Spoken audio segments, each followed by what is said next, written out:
नमस्कार भाइयों। एक भाई जी हैं जो बहुत ज़्यादा ब्रह्मचर्य नाश करके अपना शरीर खराब कर लिए थे, अपना शरीर डैमेज कर लिए थे।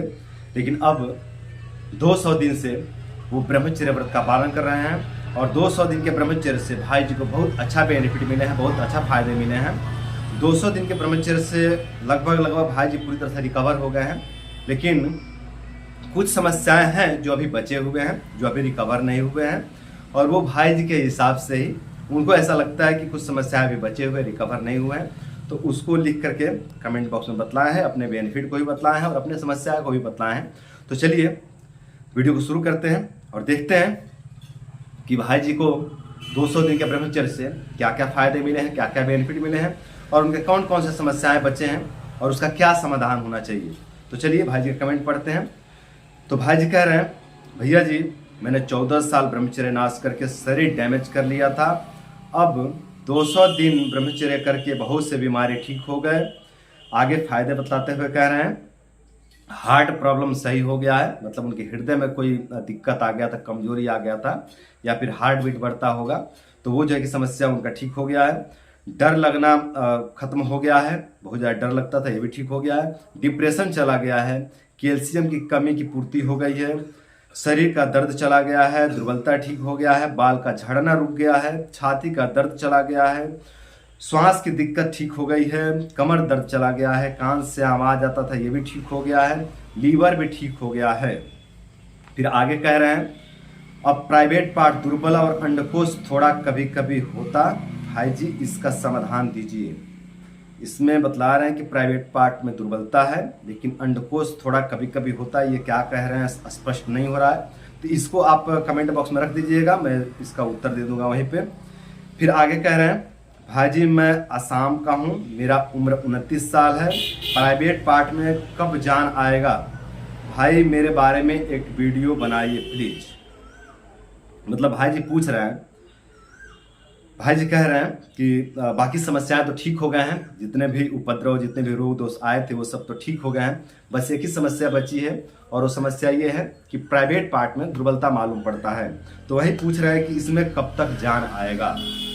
तो देखिए दोस्तों, ये जो प्राइवेट पार्ट में आपको दुर्बलता लग रहा है ना, ये दुर्बलता नहीं है, आपका भ्रम है।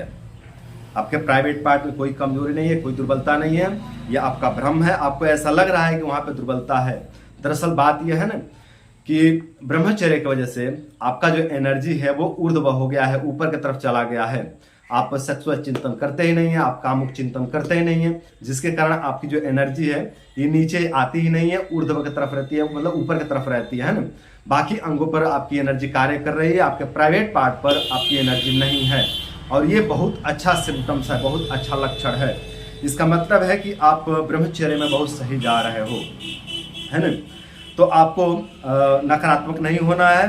ये जो प्राइवेट पार्ट में दुर्बलता दिख रहा है, ये दुर्बलता नहीं है, बल्कि ये आपका बल है या आपका बेनिफिट है ना, ये ब्रह्मचर्य का लक्षण है। तो आप इसको लेकर के चिंतित ना होइए, थोड़ा भी चिंता ना करें इसको लेकर के। आप बिल्कुल निर्भय रहिए, आप जैसा चल रहे हैं वैसा ही चलते रहिए। और जो भी भाई ब्रह्मचर्य व्रत का पालन कर रहे हैं वो भाई इस बात को ध्यान में रखें कि जब आपका ब्रह्मचर्य सही जाएगा, जब आपका ब्रह्मचर्य अच्छे से होगा, तो आपके प्राइवेट पार्ट में दुर्बलता जैसा मालूम पड़ेगा। आपके प्राइवेट पार्ट के पास एनर्जी बचेगी नहीं, तो वहां पे दुर्बलता जैसा मालूम पड़ेगा। लेकिन वो दुर्बलता नहीं, वो आपकी ताकत है। वही तो आपकी ताकत है। वहां पे कमजोरी जैसा महसूस होना, यही आपकी ताकत है। और जब तक वहां पे ताकत महसूस हो रहा था तब तक आप कौन सा तीर मार लिए, बड़का तीर कौन सा मार लिए। जब तक वहां पे ताकत महसूस हो रहा था तब तक आपकी जिंदगी तो नर्क बनी हुई थी, है ना। आपकी एनर्जी वहीं से बह रही थी, वहीं से निकल रही थी, है ना। तो अब वहां पे कमजोरी लग रहा है, तो आप उसको लेकर के चिंतित ना होइए। वहां पे कमजोरी लगने का मतलब है कि आपकी जो एनर्जी है वो आपके बाकी सभी अंगों पे कार्य कर रही है, आपके प्राइवेट पार्ट पे कार्य नहीं कर रही है। और ये आप ही ने तो किया है, आप ही तो इसको ऊर्ध्व किए हैं ब्रह्मचर्य व्रत से, है ना। तो इसको लेकर के आप चिंतित ना होइए, कोई भी भाई इसको लेकर के चिंता ना करें। आप लोग सही जा रहे हो, बिल्कुल सही जा रहे हो। वैसे ही ब्रह्मचर्य व्रत का पालन करते रहिए और ब्रह्मचर्य व्रत का पालन करके आप लोग अपने जीवन को सुंदर, सरल एवं सफल बनाइए। आपको बहुत से बेनिफिट मिले हैं, बहुत से फायदे मिले हैं और अगर आप ऐसी ब्रह्मचर्य को जारी रखते हैं तो आपको और भी बहुत से फायदे मिलेंगे। तो आप लोग चिंता ना करें, सभी भाई इस वीडियो से मोटिवेट हो सकते हैं, इस वीडियो को देख करके मोटिवेशन ले सकते हैं और इस वीडियो से मोटिवेट होकर के ब्रह्मचर्य व्रत का पालन कर सकते हैं और ब्रह्मचर्य व्रत का पालन करके अपने जीवन को सुंदर, सरल एवं सफल बना सकते हैं।